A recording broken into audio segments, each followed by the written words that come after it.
Assalamualaikum warahmatullahi wabarakatuh. Anak-anakku, kita lanjutkan materi minggu lalu tentang sejarah Rasulullah. Bapak akan bahas tentang Nabi Muhammad SAW ketika diangkat menjadi Rasul.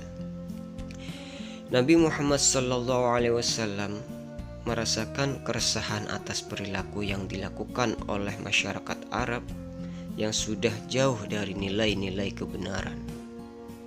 Kemudian Nabi Muhammad SAW melakukan uzlah.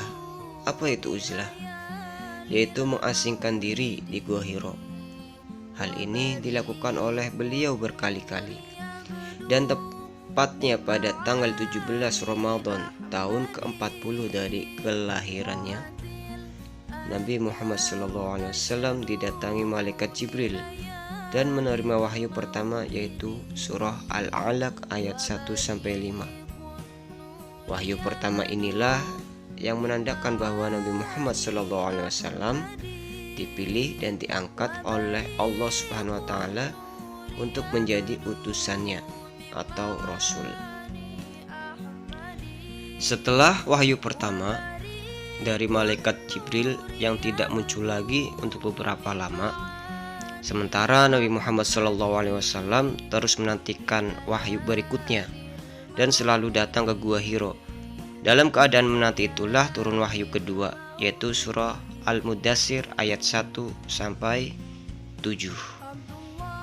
Oke.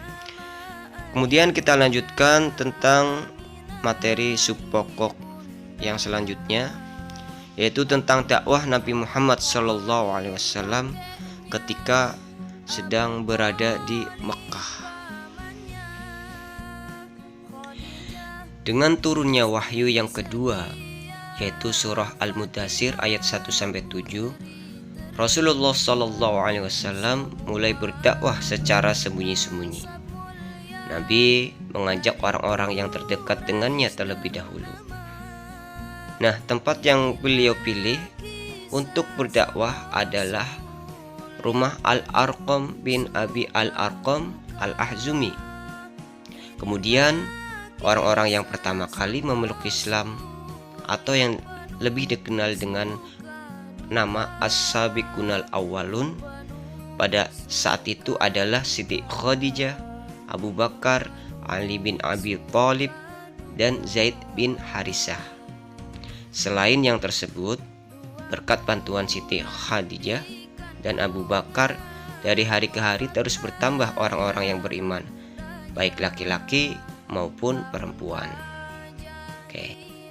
Setelah Nabi Muhammad SAW berdakwah secara sembunyi-sembunyi, maka turunlah wahyu yang ketiga, yaitu surah Al-Hijr ayat 94-95. Kemudian Nabi Muhammad SAW menerima wahyu lagi, yaitu surah Asy-Syu'ara ayat 214-215.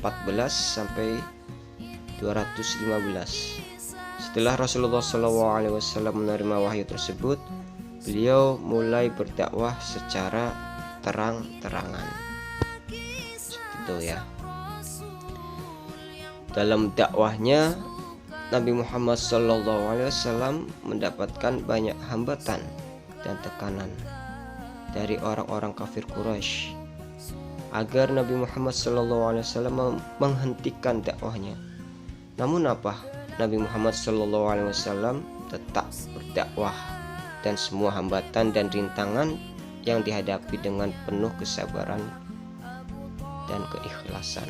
Demikian materi tambahan tentang sejarah Rasulullah SAW. Bapak akhiri, Assalamualaikum warahmatullahi wabarakatuh.